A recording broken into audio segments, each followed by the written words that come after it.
नमस्कार दोस्तों, electoral bond का स्कैम ना सिर्फ देश का सबसे बड़ा स्कैम है बल्कि ये पूरी ही दुनिया का सबसे बड़ा घोटाला है। ये बात मैं नहीं कह रहा बल्कि हमारी फाइनेंस मिनिस्टर निर्मला सीतारमण के हस्बैंड जो कि एक इकोनॉमिस्ट भी हैं, वो कह रहे हैं। Electoral bond issue is not only the biggest scam in India, but this is the biggest scam in the world. पिछले अगर कोई इंसान किसी बीमारी की वजह से मरता है तो अक्सर लोग कहते हैं कि होनी को कौन टाल सकता है, ये तो भगवान की मर्जी थी।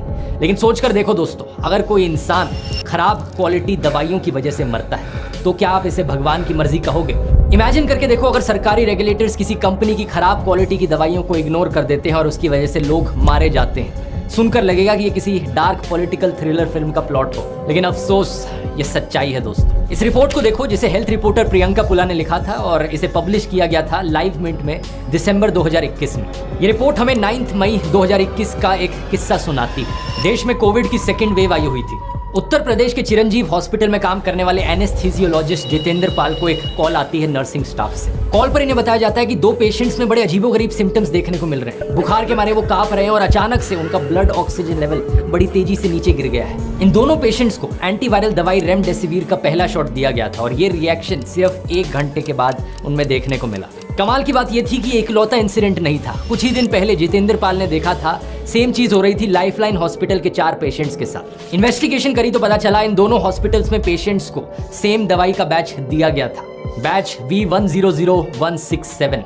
इसे गुजरात की कंपनी जाइडस कैडिला के द्वारा मैन्युफैक्चर किया गया था। इस दवाई को उत्तर प्रदेश की सरकार ने प्रोक्योर किया था इस कंपनी से, लेकिन जैसे ही डॉक्टर्स को पता चला कि पेशेंट्स में रिएक्शन देखने को मिल रहे हैं, डॉक्टर्स ने इस बैच की दवाई को यूज करना बंद कर दिया। डॉक्टर्स ने फैमिलीज को बताया कि वो कोविड पेशेंट्स के लिए एक दूसरे ब्रांड की दवाई इस्तेमाल करें।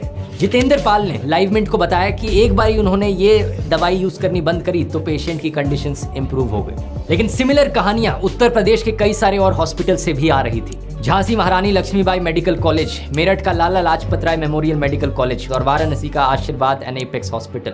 7 और 9 मई के बीच डॉक्टर अनुज कुमार जो एक और हॉस्पिटल में काम कर रहे थे, उन्होंने भी सेम चीज रिपोर्ट करी।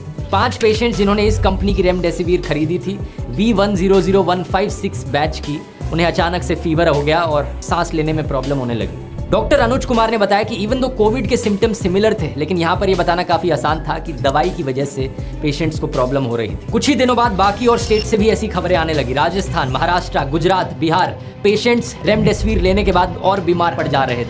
इन सभी दवाइयों के बैचेस एक दूसरे से काफी सिमिलर थे। V100153, 156, 166, 167, 170 या फिर L100148।